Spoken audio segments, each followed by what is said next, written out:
Ya, siapa dari Anda di sini yang hobinya jajan tahu dan juga tempe goreng?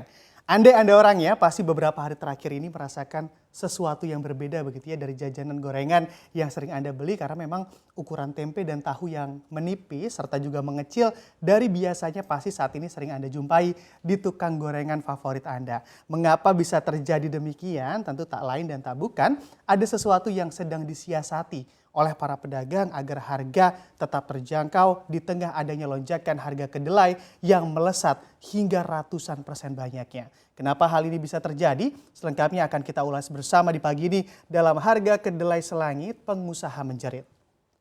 Nah, mungkin informasi terkait kenaikan harga kedelai dan berdampak pada harga sejumlah makanan yang berbahan dasar kedelai pun sudah sering terdengar begitu ya di telinga kita karena memang benar masalah ini seperti masalah yang tak kunjung selesai dan hingga saat ini belum ada solusi yang berarti dan juga mampu menyelesaikan kejadian yang selalu berulang. Karena bayangkan saja beberapa waktu terakhir kenaikan harga yang dialami oleh kedelai bahkan telah menembus kenaikan hingga 100% banyaknya. Kedelai yang biasa dibeli oleh perajin tahu dan juga tempe dengan harga Rp6.000 saja per kilogramnya, kini mereka harus merogoh kocek yang lebih dalam lagi atau sebesar Rp12.000 per kilogramnya. Dengan kondisi ini tentu juga membuat ataupun para pelaku usaha yang bergerak di bidang tahu tempe ini harus pintar-pintar dalam mensiasati kenaikan harga yang ada. Seperti halnya ukuran tempe yang biasanya dibuat lebih tebal dan lebih enak begitu ya untuk dimakan, kini ukurannya harus dibuat tipis dan ukurannya kecil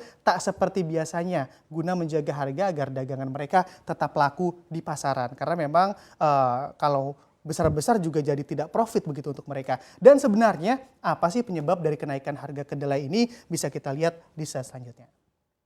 Nah, kalau kita perhatikan begitu ya bicara terkait apa saja sih penyebab dari melesatnya harga kedelai kita di pasaran karena memang untuk penyebab yang pertama kenaikan harga kedelai diindikasikan pada adanya gangguan cuaca dari sejumlah negara produsen kedelai di seluruh dunia. Atas gangguan cuaca atau cuaca yang kurang bersahabat ini juga membuat produksi dari kedelai pun ikut terganggu dan menyebabkan pasokan dari kedelai ikut menipis sehingga harganya pun ikut terkerek naik. Salah satu negara produsen kedelai terbesar saat ini yang juga terganggu produksinya karena gangguan cuaca adalah Amerika Serikat, di mana Indonesia juga ikut terdampak atas hal ini karena 80% ataupun 80% kebutuhan kedelai RI itu adalah masih tergantung dari impor sejumlah negara produsen kedelai dunia.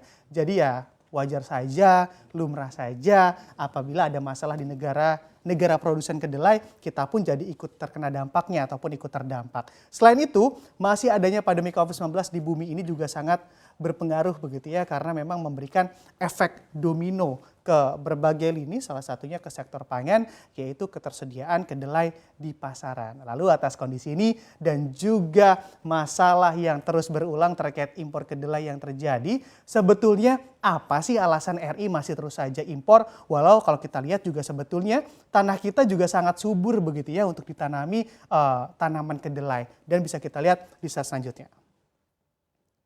Ya, kalau kita perhatikan di sini walau tempe tahu adalah dua makanan yang masuk dalam makanan yang populer di Indonesia, tapi ironisnya ternyata mayoritas bahan baku untuk memproduksi kedua makanan tersebut masihlah impor hingga saat ini. Bahkan hingga saat ini ketergantungan ataupun tingkat kebutuhan dari kedelai impor RI juga mencapai 80%, lebih banyaknya seperti yang saya sebutkan tadi. Dan juga alasannya pun masih sama dari tahun ke tahun apabila harga kedelai kembali naik. Yang pertama dikarenakan adanya rendahnya produksi kedelai di dalam negeri.